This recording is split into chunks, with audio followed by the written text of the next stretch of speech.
July 1995. Shortened English Senior First Paper Get Ready. Start. Ladies and gentlemen, on behalf of the Government of India, I welcome you to this country. As you are very well aware, India has been associated with the United Nations during the last many years. This is because we believe in the aims and objectives of this great organization. Of course, it is true to some extent that this world body has failed in its endeavors to bring about peace and progress in some parts of the world. But nevertheless, we believed in its usefulness and decided to support it in the hope that satisfactory results will come sooner or later.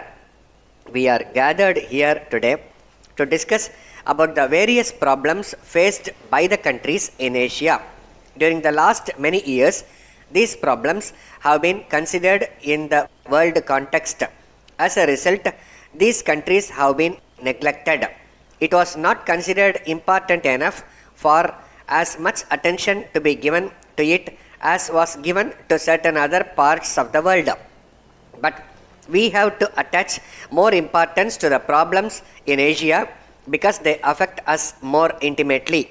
As far as India is concerned, one problem which demands immediate attention is food. It is an extraordinary state of affairs that in a country like India, we do not have self-sufficiency in food. There is obviously something wrong in our approach to agriculture.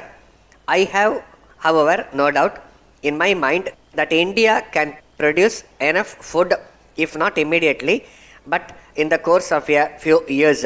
But at the present moment, we have to face this problem. Of course, other urgent problems will also come up before you for discussion. Looking at these problems from a long-term point of view, it seems to me that various deficiencies have to be made good. We have to increase our production, both agricultural and industrial, in order to see that the standard of living of our people is increased to a great extent. It is considered necessary that a country like India and other countries in Asia should be industrialized so that it can increase and modernize agricultural production. It is important in this context that advanced countries should help us in this process with capital equipments and their special experience. But in doing so, it is to be borne in mind that no Asian country will welcome any such assistance if there are conditions attached to it. We would rather delay our development than submit to any kind of domination by any other country. This is a principle which is accepted by everyone in India. I am sure that people in other countries in Asia also accept it. Now, I would like to say a word about population in India. A great deal has been said and written about our tremendous population. It is true that we cannot solve any problem if our population growth is not checked efficiently and as quickly as possible. Well, I have no desire for the population of India to go on increasing. I am all in favor of checking this growth. Finally, ladies and gentlemen, you have come to this country for the first time. I believe that one of the points you have to determine is the location of your temporary headquarters. Probably there will be the question of locating the regional office. It is for you to determine. But on behalf of the Government of India, I have great pleasure in inviting you to have your headquarters in India. I once again express my welcome to all of you and wish you success in your endeavors. Letter from Messrs. Johnson and Company Limited, Madras to Messrs. Patel and Company, Bombay.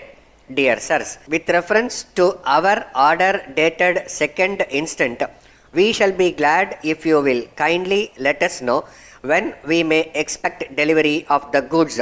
We wrote to you on this subject last month, but up to this time we have not received any reply from you in the matter.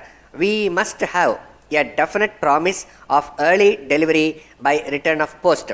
Otherwise, we may have to cancel the order altogether, as these goods are urgently required and our work here is being delayed in consequence of their non-delivery. We are sorry to inform you in this connection that you are treating us very badly with regard to these deliveries. We also wish to inform you that unless immediate steps are taken to prevent such long delays, we shall be compelled to transfer our orders to another company who will treat us with more consideration. You have been supplying these goods for 6 years, and in the circumstances, we consider that we deserve better treatment at your hands.